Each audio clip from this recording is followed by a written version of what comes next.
Usually when we talk about like a classic martial arts epic, there's a very specific expectation that comes to mind for most people. Oh, absolutely. It's almost like a ballet, right? Right, exactly. You picture this hero in flowing white robes, and there's a sword that just gleams flawlessly in the moonlight. And the villains just kind of, fall over in this clean, highly choreographed, super honorable duel. Yeah, it's very elegant, very clean. It's totally detached from the physical reality of violence. It is entirely romanticized, yes. I mean, we have been conditioned by centuries of folklore and, well, decades of cinema to view the wuxia world, the martial arts underworld, as this place of binary morality. Right, good guys and bad guys. Exactly. There are righteous masters, there are obvious villains, and the combat itself is highly sanitized. It kind of makes the chaos of a lawless world feel orderly and comforting to the audience. But then you step into the world crafted by the legendary author Du Long. Oh, man. Specifically, the story we are looking at today, which is Meteor, Butterfly, Sword, or Luqing, Hudie, John. And suddenly, all of that beautiful, comforting choreography is just completely shattered. It's gone. Just completely gone. Yeah.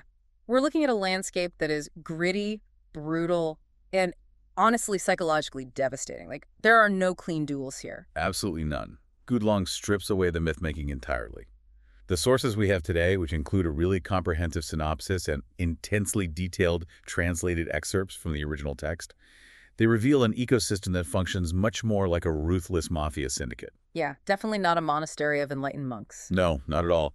It is an exploration of survival in an environment that actively punishes nobility. So, welcome to today's deep dive. We are taking you, our listener, straight into the heart of this dark, complex masterpiece today. It's going to be a heavy one. It really is. Our mission today is to completely dismantle that romanticized veneer of the flying swordsman. We're going to examine the heavy, tangible toll of violence, the actual mechanics of absolute power, and this devastating web of betrayal that feels way more like a psychological thriller than a traditional martial arts tale. And we are going to look really closely at the mechanics of this world, not just what happens, but why it happens. Right. We will explore how trauma shapes entire criminal empires, how the illusion of invincibility is maintained, and why the most dangerous threat in this world isn't an opposing army, but rather, the very systems these characters rely on for survival. Because the picture painted by our sources is wild. Yeah. I mean, we're talking about a world where the most feared elite assassin in the land literally vomits after every single kill. Yeah, it's so visceral. And a world where a severed horse head sparks an all-out gang war. Yeah. And honestly, a world where the deadliest entity isn't a rival clan, but the perfectly polite, elegant, and quiet subordinate standing right behind you. It is a profound study of human nature operating under extreme, unrelenting pressure. To really grasp the tone of this, I think we need to look at our central figure, Meng Xinghun. Yes, perfect place to start. He is introduced as an elite assassin, but the text immediately gives us this incredible cinematic breakdown of his first major kill to show us exactly how this underworld operates. So his target is a warlord named Golden Spear Lai. And right off the bat, the sources make it super clear that Golden Spear Lai is not someone you just challenge to a duel in the town square. No, absolutely not. Golden Spear Lai is the absolute embodiment of paranoia fueled by wealth and power. Right. The sources outline his defenses, and they are just staggering. He wears a custom-fitted gold chainmail beneath his clothes at all times, making him virtually impervious to standard body strikes. Wow, so he's basically wearing a bulletproof vest. Exactly. But the physical armor is just the last resort. He operates behind 7 distinct, overlapping layers of security. He's had layers. 7. He has 4 elite bodyguards, known as the Diamond Kings, and 13 grand protectors who surround him in a constantly shifting defensive formation. That's insane. It is.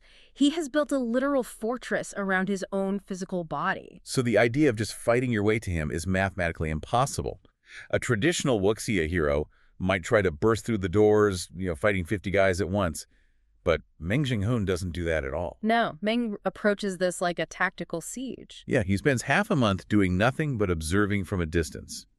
Just studying Lai's habits, mapping the blind spots, And then he spends an entire month working deep undercover as a lowly, invisible water carrier in Lai's kitchens. Right. He essentially just erases his own presence completely. Which requires an immense psychological toll in itself. Think about it. To suppress your ego, your reflexes, your killing intent, and just carry water for 30 days while surrounded by heavily armed guards who would butcher you instantly if you made a wrong move. It's terrifying. Yeah. And after all that preparation, he waits another half a month for the strike. Yeah. And the strike doesn't come during some dramatic showdown. It comes in a microsecond of environmental randomness. This part is so fascinating. It really is. A sudden gust of wind blows Golden Spear Li's hat off. For a fraction of a second, human reflex kicks in, and the eyes of the Diamond Kings, the Grand Protectors, and Li himself track the movement of the hat. Everyone looks away for just a split second. Exactly. And in that tiny, imperceptible window of distraction, Meng strikes. The biomechanics of the kill are just incredible. Meng knows about the gold chainmail. He knows that aiming for the heart or the torso is a guaranteed death sentence. Right, because his blade would just bounce off. Precisely. He has a target area of perhaps 2 square inches that is vulnerable. The text describes the strike as a single, flawless motion of lethal precision. He drives his blade exactly through the left side of the neck and out the right side of the windpipe. It bypasses the armor, severs the vital arteries, and prevents Li from even calling out to his guards. The imagery the source uses is haunting. It describes this fine mist of blood filling the air, and by the time that mist settles on the ground, Meng is already 30 feet away, just melting back into the shadows. He's a ghost. Totally. Golden Spear Li dies standing up, his eyes wide open, completely unable to comprehend that his impenetrable fortress has just been breached. It is the ultimate display of competence. Meng Xinghun is functionally the perfect weapon. He possesses patience, physical mastery, and environmental awareness that really just border on the superhuman. So you read that sequence, right, and you naturally assume, okay, Meng is a cold-blooded Terminator. This guy is ice. Right, the classic emotionless killer trope. Yeah, but the source material immediately subverts that expectation in the most jarring way possible.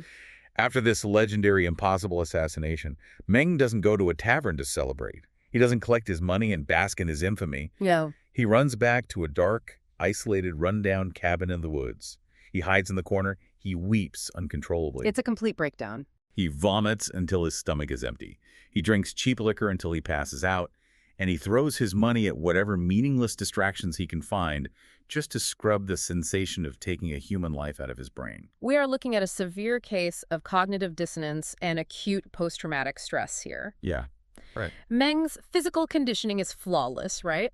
But his psychology fundamentally rejects the act of murder. He feels no triumph when he looks at the blood on his sword. He just feels profound, visceral disgust. It's like his body knows how to do it, but his mind hates it. Exactly. Yeah. He is capable of maintaining absolute icy composure leading up to the strike. But the moment the tension breaks and the adrenaline recedes, his psyche just collapses. Which naturally makes you wonder, and it's the central paradox of his character, why on earth is he doing this? Right. If every time he takes a life, it shatters a piece of his own soul, why does he continue to work as an assassin? If you are that good at killing but hate it that much, just walk away, right? You would think so. But to understand the mechanism that keeps him trapped, we have to look at the genesis of his trauma. We have to look at a woman known as Gao Lao, or Boss Gao. Boss Gao. Yes. She is the architect of Meng's entire existence. The sources trace Meng's loyalty back to when he was just 6 years old. 6? He was just a baby. A literal child. He was an orphan, completely alone, and starving to death on the streets during a famine. And the text doesn't just casually mention he was hungry. It emphasizes the agonizing physical reality of starvation for a small child. Right. The point where your vision blurs, your stomach cramps so hard you can't even stand up, and death actually begins to feel like a merciful release from the pain. So he's lying in the dirt, basically waiting to die. And out of the darkness, a pair of hands reaches down and offers him half of a cold, rock-hard steamed bun. Just half a bun. Which doesn't sound like much. No. But to a starving child whose body is literally consuming itself, that half a bun is life. The text describes his tears falling onto the bun as he eats it, mixing with the dough, making it bitter and salty. Yeah, it's such a vivid detail. It really is. Yeah. It says he never forgets a taste of those tears, and more importantly, he never forgets the hands that saved him. And those hands belong to Boss Gao. And the crucial context here, the thing you have to understand, is that Gao Lao was not some wealthy benefactor swooping in. Right. She was merely a 13-year-old girl herself. Wow. She was a starving child trying to keep not just Meng, but 3 other homeless boys, Xiang, Shi Qun, and Xiao He, alive on the streets. Well, we're kids total. Exactly. She managed to create a miracle by keeping all 4 of them from starving to death. But that miracle required a sacrifice that completely warped her understanding of humanity. Yeah, the source material is completely unflinching about what she endured. When she was 14, desperate to feed these 4 boys, she went to a local butcher. And she traded her virginity to this man in exchange for 2 pounds of fatty meat. 2 pounds of meat to keep her boys breathing for a few more days. It's horrific. It is. And the psychological scar of that transaction is so profound, so deep, that 15 years later, when she has finally built some power, she tracks down that exact same butcher and shoves a 3-foot blade down his throat. That moment with the butcher, that is the singularity that formed Gao Lao's entire worldview. Right. From that trauma, she derived a very stark, very binary philosophy. Poverty is a death sentence, and money, along with the violent power required to protect it, is the only shield against the cruelty of the world. She basically learned that everything is a transaction. Exactly. Everything else, including morality, is just an illusion. She eventually builds this sprawling, highly lucrative establishment, ironically named Happy Forest. Happy Forest, yeah, right. Right, which serves as a front for her assassination ring.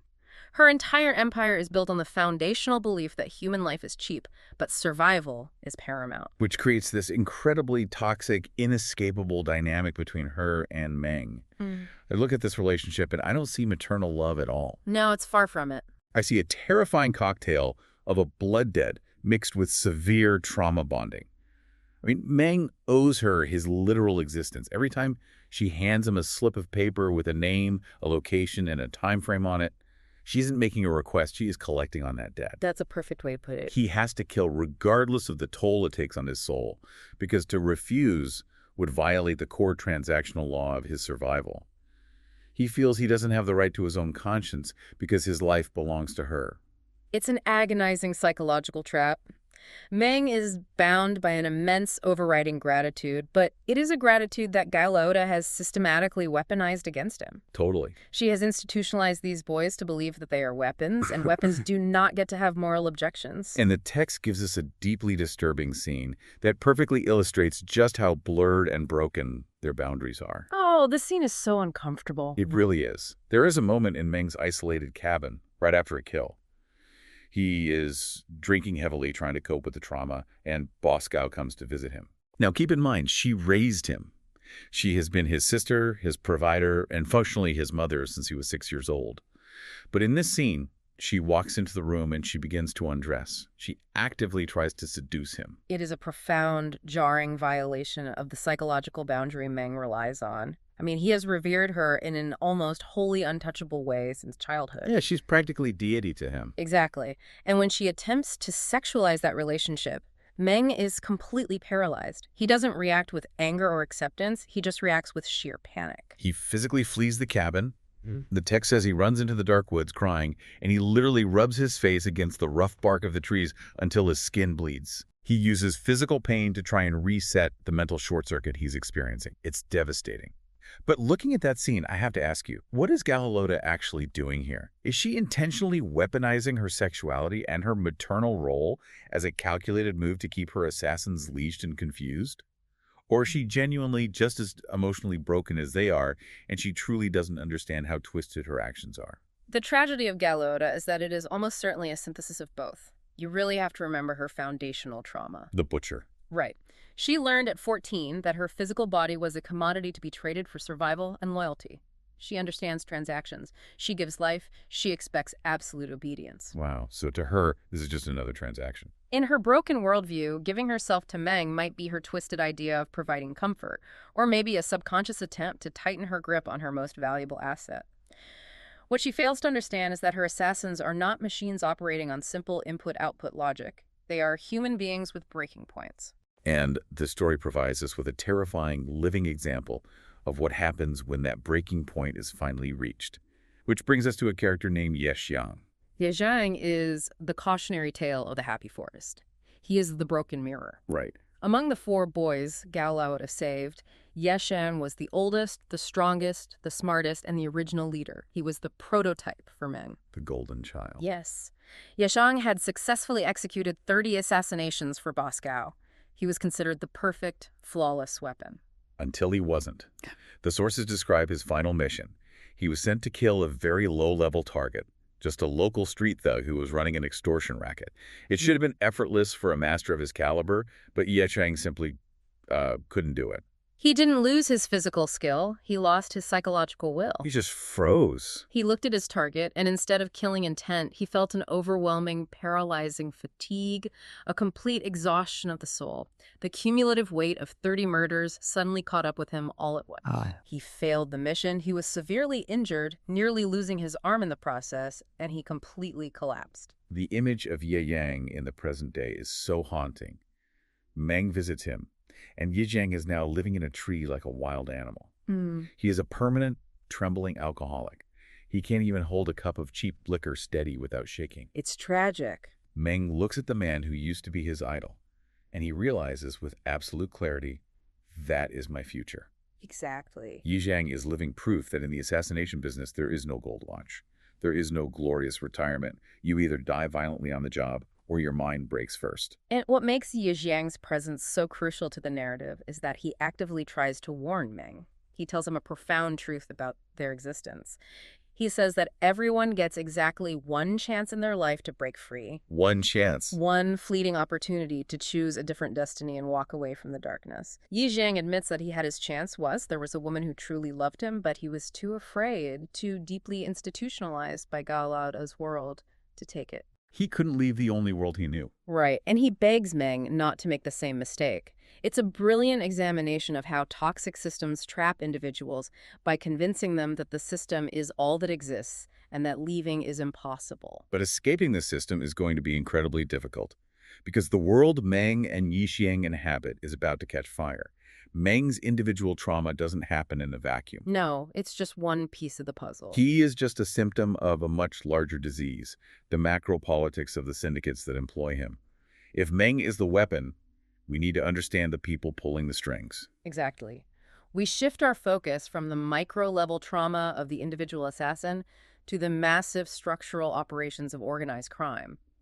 In Gulong's world, the martial arts clans don't function as philosophical schools. They function as sprawling mafia families controlling territory, commerce, and justice. Let's examine the man at the center of this web, Sun Yubo, who is universally and respectfully referred to as Old Uncle. Old Uncle, yes. Now, again, picture your typical wuxia master. You might imagine an ascetic monk meditating on a snowy mountain peak. Right. Sun Yubo is the antithesis of that. He sits in a beautifully manicured chrysanthemum garden, surrounded by wealth, and he runs an underworld empire. People don't come to him for spiritual enlightenment. They come to him for favors, for money, and most importantly, for the kind of justice that the official law is either too corrupt or too weak to provide. Sun Yubo operates on a very strict ancient code of patronage and loyalty. He's a paternalistic authoritarian. The sources give us two highly revealing examples of how his brand of justice works and why he commands such absolute devotion from his followers. The first example involves a powerless old farmer named Xiang. Right, Farmer Xiang. Xiang comes into Sun Yubo's garden, weeping uncontrollably because his daughter was brutally assaulted by the Jiang brothers. Now, the Jiang brothers are enforcers connected to a powerful rival martial arts clan. When Xiang went to the local authorities, the supposedly respectable leaders of the community, they didn't want to risk a war with the rival clan. So they gave the Jiang brothers a slap on the wrist. They fined them 21 taels of silver. 21 taels of silver. That is what the established legal social order decided a young woman's ruined life was worth. It is a staggering failure of systemic justice. It's insulting. Farmer Xiang is so utterly defeated by this that he's preparing to hang himself. He has no recourse. But then, as a last resort, he goes to Old Uncle. Yes. And Sun Yubo's reaction tells you everything you need to know about his power. He doesn't file an appeal. He doesn't go negotiate with the respectable leaders. He doesn't need to. No. He simply dispatches his own men to ensure that the Jiang brothers will be in full-body traction for 3 months.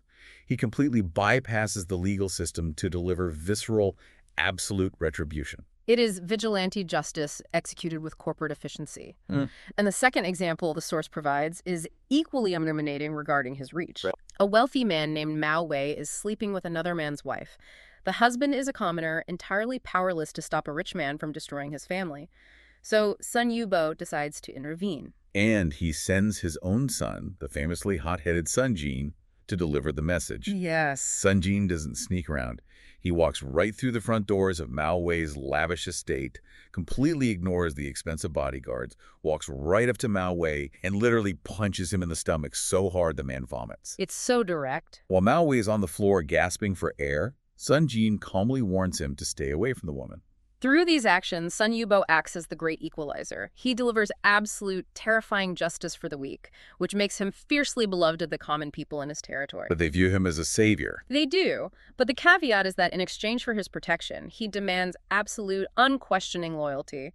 He is a benevolent dictator, but a dictator nonetheless. Right. If he solves your problem, you are in his pocket forever. But Sun Yubo's empire is not unchallenged. His sophisticated paternalistic power is balanced by a terrifying rival. Let's talk about the head of the 12 Flying Peng Clan, Wan Pengwang, the giant. If Sun Yubo is the godfather who trades in favors and loyalty, Wan Pengwang is the warlord who trades exclusively in terror. Yeah, complete opposites. The sources describe him as a literal giant of a man, physically towering over everyone around him. He did not inherit his position. He started at the absolute bottom as a lowly bounty hunter.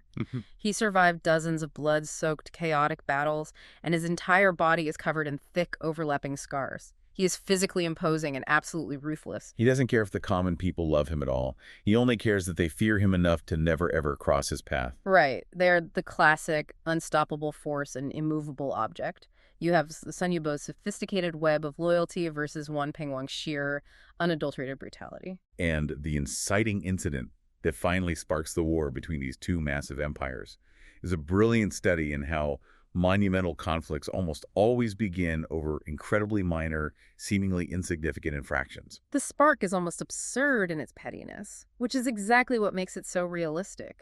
The conflict centers around a servant girl named Dai Dai. Yes. So Sun Yubo has a right-hand man named Lu Shangquan. Lu is described as elegant, perfectly composed, always impeccably dressed, and a master of hidden weapons. He is the diplomat. Lu goes to Wan Pengwang's fortress to peacefully negotiate a favor. A friend of old uncle's has a son who has fallen desperately in love with one of Wan Pengwang's servant girls, Dai Dai. Okay. Lu asks Wan to simply release the girl so the young couple can be together. It's a tiny, mundane request. It costs Wan Pengwang nothing to let one servant girl leave. But Wan Pengwang flatly refuses. He doesn't negotiate. He simply states that it is against the strict rules of the 12 Flying Peng Clan to release servants. He just shuts it down. Completely. He is using bureaucratic rigidity to draw a hard, unyielding line in the sand. And Lu Changquan's retaliation to this refusal is swift, massive, and incredibly symbolic. Lu doesn't argue. He leaves, and in the dead of night, he coordinates a staggeringly complex, stealthy operation that breaches Wan Pengwang's heavy security. This is where it gets crazy. The next morning, Wan Pengwang sits down at his private table for his breakfast soup.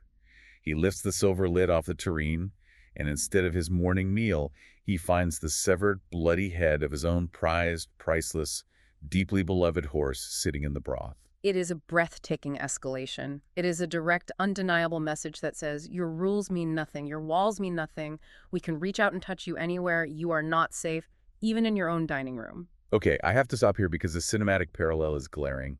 It's literally the iconic horse head in the bed scene from The Godfather, just transposed into a soup pot in ancient China. It's a brilliant homage. It really is. Yeah. But from a strategic standpoint, I look at this and I think this is insane. Why do these massive, sprawling underworld empires, which generate huge amounts of wealth, risk total annihilation and the lives of thousands of their men over a single servant girl or a prized horse? Because fundamentally, it is never about the girl and it is never about the horse. Okay. In an extra-legal ecosystem where the state has no power, your reputation is your only armor. It is entirely about boundaries, sovereignty, and demonstrating the length of your reach. It's like dealing with a heavily armed, incredibly violent homeowners association. If they let you paint your door the wrong color, the whole neighborhood collapses. That is an oddly perfect, if scaled down, analogy. Grace? If Wan Pengwang gives up the girl simply because Sun Yubo asked, he demonstrates to his own men and his enemies that his clan rules are flexible when pressured. He shows weakness. Right. Conversely, if Sun Yubo accepts the refusal and tells his friend, "Sorry, I can't help your son," then Sun Yubo's foundational reputation as the man who can solve any problem is instantly shattered. He loses his mythos. Exactly. The severed horse head isn't just an insult, it is a penetration test of a fortress's defenses. It's Zhu Xiangwan proving that Sun Yubo's operational reach extends past Wan's impenetrable walls. It is a direct challenge to Wan's sovereignty. And Wan Pengwang's reaction to this penetration test is chilling. He doesn't throw a tantrum. He doesn't scream at his guards or flip the table. The sources note that he simply eats his breakfast, completely composed, his expression unchanging. That is terrifying. And then he methodically plans his strike back. This is where Wan demonstrates his terrifying intellect. He understands the language of power perfectly. He doesn't lash out blindly. He responds with a calculated, overwhelming escalation of violence. Right. He sends back 4 wooden boxes to Sun Yubo's territory. Inside those boxes are the mangled, tortured bodies of the young lovers, the boy whose father originally asked for the favor, and the servant girl, Dai Day. Alongside them are the bodies of 2 of Sun Yubo's men who were suspected of being involved in the horsehead delivery. The text specifically notes the horrific detail that all of the boy's joints were meticulously crushed before he died. It is a horrifying, undeniable declaration. Wan Pengwang is stating clearly, "You breached my walls for a romantic folly. I will butcher the romance and the men who aided it." Yeah. With the delivery of those 4 boxes, the posturing ends. The gang war between the old uncle and the giant is officially on. And when a war of this scale ignites, the real monsters are unleashed. Which brings us to the most dangerous assets these syndicates possess. Let's talk about Sun Yubo's ultimate, most secretive weapon, a man named Han Tang. Han Tang is a fascinating, deeply unsettling psychological case study. If Meng Xinghun represents an assassin who is tormented by his own conscience and hates the act of killing, Han Tang is the opposite end of the spectrum. Right. He is a killer who has systematically eradicated his own capacity to feel anything at all. He is devoid of standard human emotion. The sources describe his living conditions, and it honestly tells you everything you need to know about his internal state. He doesn't live in a mansion. He lives in a dark, moldy, windowless room that constantly smells like a ship's bilge. He has no friends, no lovers, no family, and absolutely no contact to the outside world except for receiving orders from Sun Yubo. He has stripped his life down to nothing but the act of violence. Completely isolated. But the creepiest detail is his one hobby. He likes to go fishing. But he doesn't fish for food or for relaxation. No. He catches the fish, pulls them out of the water, and just sits there watching them struggle in terror on the hook. He intensely studies their death throes as they suffocate in the air. That is what he does for fun. He is a man who has completely excised his humanity to become a flawless, unhesitating instrument of death. He studies the mechanics of dying. It's so macabre. The text gives us a staggering example of his efficiency early on. He is confronted by 3 famous swordsmen known as the Yellow Mountain Three Friends. These are renowned martial artists. Han Tang slaughters all 3 of them in mere seconds. He moves so fast and with such a brutal mechanical precision that witnesses are left physically paralyzed with shock. Wow. He doesn't boast, he doesn't taunt them, he simply executes his programming. He is the ultimate deterrent in Sun Yubo's arsenal. You hear that and you think, okay, this guy is unstoppable. He's the apex predator of this world. Right, he's basically the Terminator. Exactly. But one of the central themes of Gulong's writing is that even the ultimate weapon can be broken. The myth of invincibility is always a lie. And the sequence where Han Tang is finally taken down is genuinely one of the most horrifying, visceral things detailed in the source material. It completely deconstructs the wuxia fantasy of the lone, invincible warrior fighting off hordes of enemies. So Han Tang is tracking his targets, but he gets lured into a trap. He is cornered by Tu Dapeng, who is Wan Pengwang's top enforcer, along with 3 other top-tier martial arts masters of the Flying Peng Clan. Now, coincidentally, Meng Xinghun happens to be hiding nearby, concealed in the shadows, watching this entire encounter unfold because he's tracking the gang war for his own mission. And what Meng observes and what the reader is subjected to is not an elegant duel of honor. It is a tactical, animalistic butchery. Yeah, it gets ugly fast.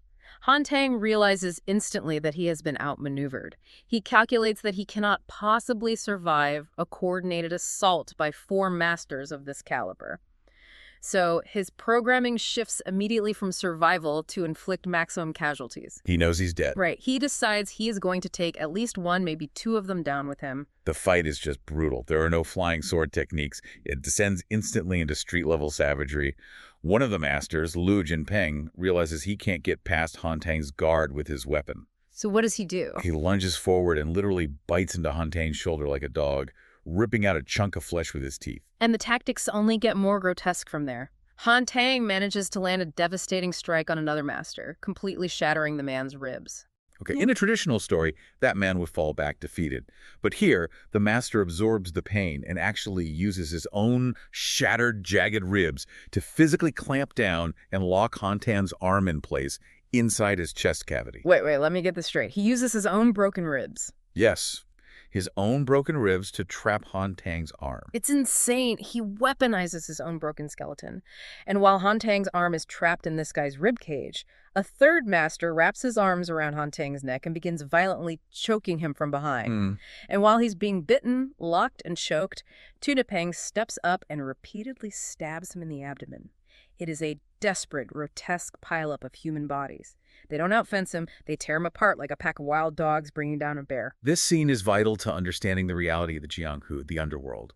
It proves that overwhelming force, coordinated pack tactics, and a sociopathic willingness to absorb horrific bodily damage will always defeat a single, technically superior master. It's numbers and sheer brutality. Yeah. Exactly. Han Tang's agonizing death is a visceral reminder that the underworld is a meat grinder that eventually claims absolutely everyone, no matter how skilled they are. And remember, Meng Xinghun is watching all of this from the darkness. He just watched the most dangerous man alive get dismantled. Right. And then, Peng's men spot Meng hiding. They assume Meng is one of Han Tang's allies who arrived too late.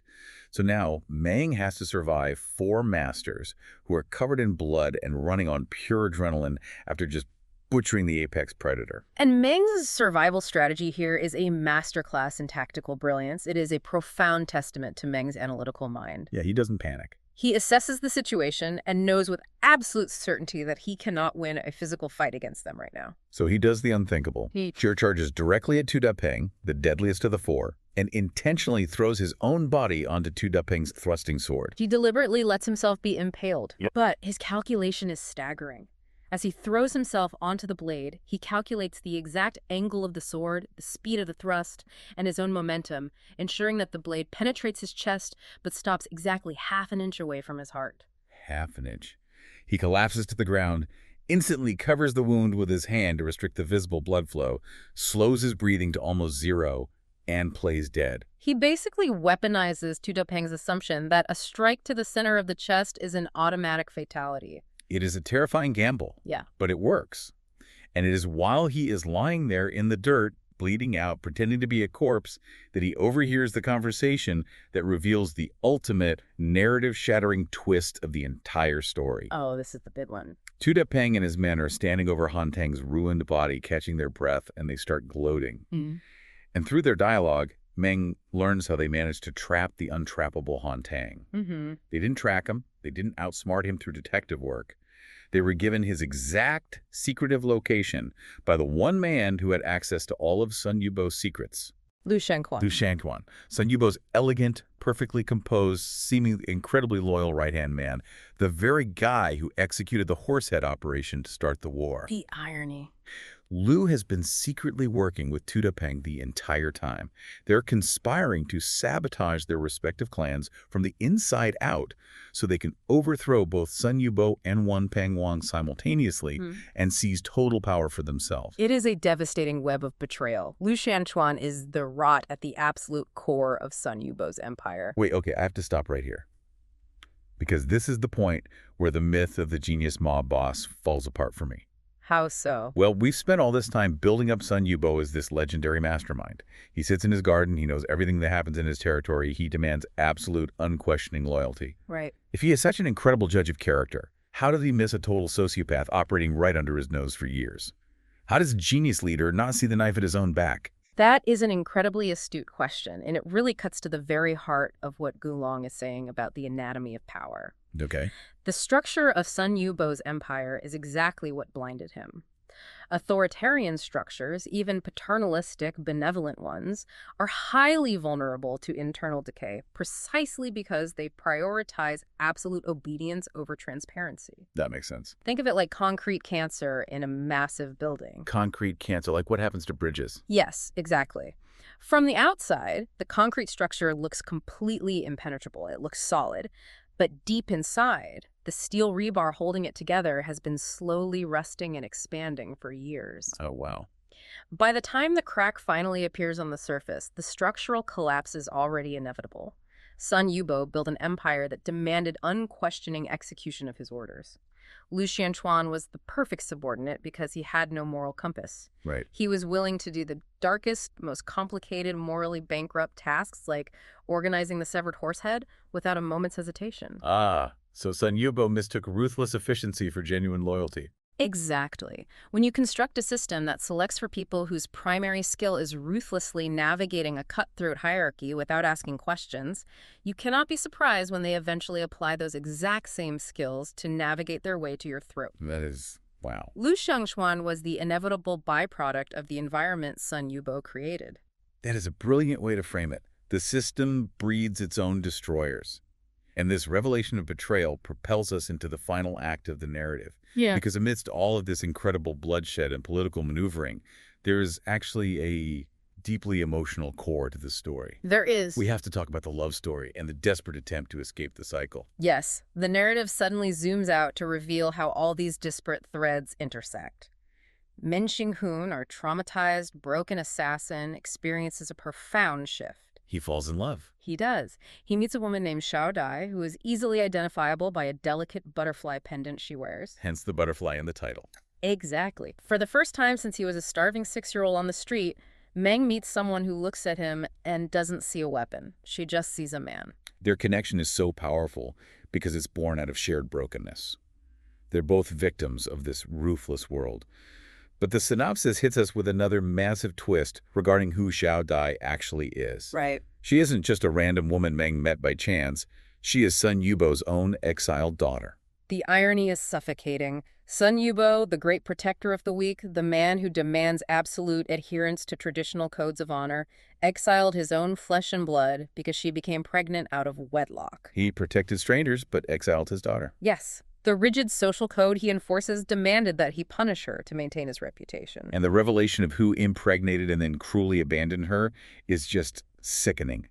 It was Lu Xianchuan, The traitor. the same man plotting to kill Sun Yubo, ruined his daughter first. It perfectly illustrates how claustrophobic and incestuous this underworld truly is. Lu Xianquan's betrayal isn't just political or financial, it is deeply, destructively personal. It's vile. He ruined his boss's daughter, knowing that Sun Yubo's own strict moral code would force him to exile her. Lu manipulated the very laws of the empire to isolate his boss, all while continuing to smile and act as the perfect, loyal servant by his side. The psychological manipulation is off the charts, and it all culminates in a massive systemic collapse. The gang war reaches its absolute chaotic climax. Sun Yubo's organization, riddled with Lu's concrete cancer, begins to crumble from the inside out. Sun Yubo himself is lured into a brutal ambush and is nearly killed. His hot-headed son, Sun Jian, the one who punched the rich man earlier, is assassinated. And the method of his assassination is pure dark irony. Oh, this part is brilliant. He is killed by an assassin who is hiding inside a coffin during a funeral procession. The symbolism is heavy there. The very rituals of respect, honor, and mourning that the martial arts world supposedly reveres are weaponized to deliver death. Nothing is sacred. And in the absolute blinding chaos of this final battle, the tragedy peaks. Meng Xinghun, who is currently caught in the crossfire and is still technically under his original contract to kill Sun Yubo, swings his sword. Right. He accidentally strikes at Sun Yubo. But Xiao Dai, desperate to save her father, throws her own body in the way to block the blow meant for him. The emotional weight of that singular moment is too much for Meng's fragile psyche to bear. It breaks him. It does. The sheer trauma of realizing that he almost murdered the only woman he has ever loved, combined with the cumulative, suffocating stress of his entire existence as an assassin, it causes his mind to completely and violently snap. It's a total system failure. He literally loses his memory. The psychological break is so severe that it wipes his hard drive clean. It is a forced psychological reset. The reality of his identity was too painful to inhabit, so his brain simply erased the identity. It is the only way Meng could escape the trauma of his past, by literally forgetting who he is. He wanders away from the carnage and ends up living a very simple, peaceful life in a place called Peach Blossom Village. He has no idea he was the deadliest assassin in the world. He just lives as a humble blacksmith, hitting hot metal, living a quiet, unremarkable life. A simple life. But of course, in a story like this, the past always catches up to you. It is inevitable. The resolution of the story is complex, chaotic, and deeply ironic, perfectly mirroring the world Zhulong has built. On the political front, Tu Peng ultimately betrays and kills his own boss, Wan Pengwang, seizing control of the 12 Flying Pengs. And Meng eventually does regain his memory. The past comes flooding back. But the crucial difference is how he processes it this time. Right, he doesn't just fall back into his old habits. No, instead of reverting to his frantic, traumatized assassin persona or trying to drown the memories in alcohol like Xiang did, Meng turns to philosophy. He studies Buddhist scriptures.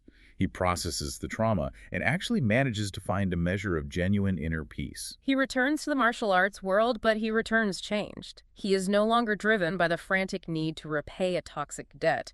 He returns with a calm, grounded aura, and he manages to intervene and finally save Sun Yubo from total destruction.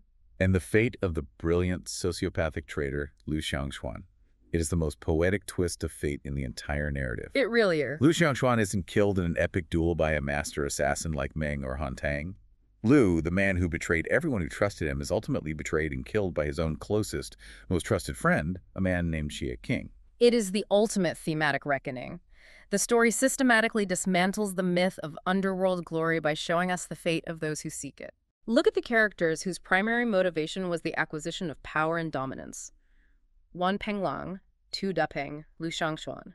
Despite all their brilliant scheming and martial arts mastery, they all die horrible, treacherous deaths, betrayed by the exact same systems of violence and deceit they championed. They birthed the machine, and then the machine ground them up. Precisely. They are consumed by their own creations.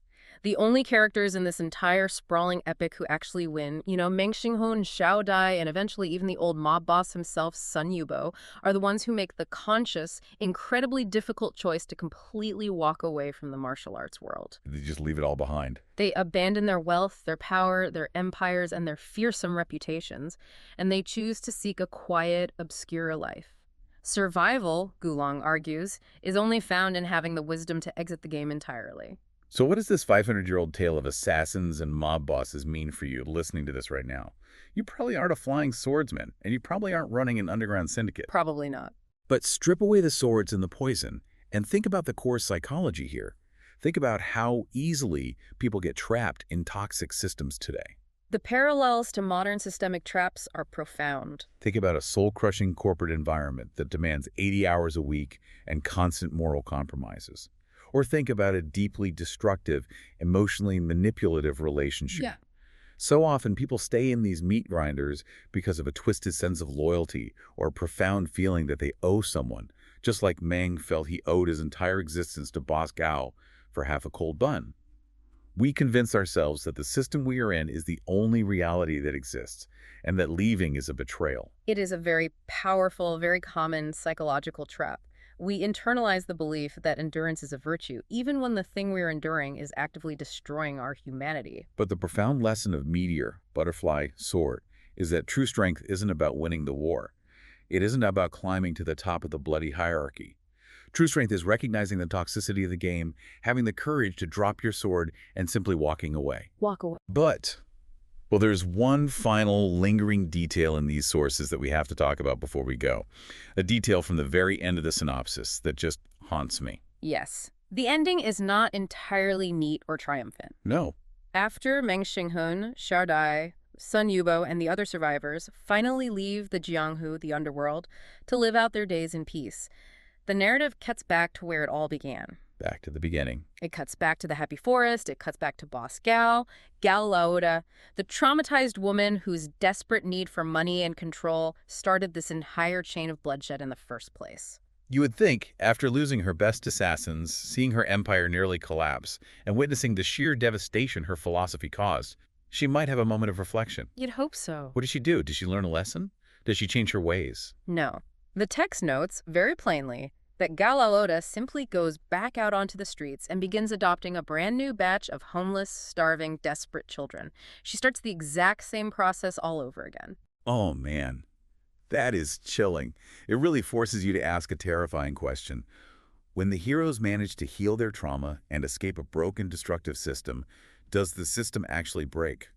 Or does it just quietly reach out into the darkness, recruit the next generation of starving victims, and keep the machine running without skipping a beat? That is the ultimate, inescapable tragedy of the underworld Gulong created. The cycle of trauma and violence is far more resilient and far more patient than any single hero. And that is a heavy, lingering thought to leave you with today. Thank you for joining us on this deep dive into the brilliant, brutal world of meteor, butterfly, sword. Keep questioning the systems around you and be very, very careful who you owe your survival to.